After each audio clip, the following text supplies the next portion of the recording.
नमस्कार. तर आज आपण महाराष्ट्रीयन पद्धतीने मिरचीचा ठेचा करणार आहोत, एकदम गावरान झणझणीत. सगळ्यात आधी आपल्याला लागणारं साहित्य, तर त्याआधी मी सगळ्यात आधी मिरच्या घेतल्या आहे.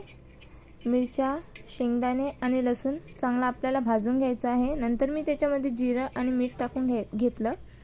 पुन्हा आपण चांगलं भाजून घेऊया. आणि हे ठेचा आपण 1 महिना राहते. नंतर आपण त्याच्यामध्ये तेल टाकून पुन्हा चांगलं भाजून घेऊया. आणि नंतर आपण खलबत्त्यामध्ये टाकून चांगला आपला ठेचाला ठेचून घ्यायचा आहे. आणि आपल्याला थोडाफार सांबारसुद्धा टाकणार आहोत आपण त्याच्यामध्ये. आणि चांगला आपला ठेचा आता ठेचून घेतला आहे. आणि नक्की ट्राय करा. आणि व्हिडिओ कसा वाटला नक्की कमेंटमध्ये सांगा. आणि व्हिडिओ आवडला असेल तर व्हिडिओला लाईक शेअर सबस्क्राईब करा.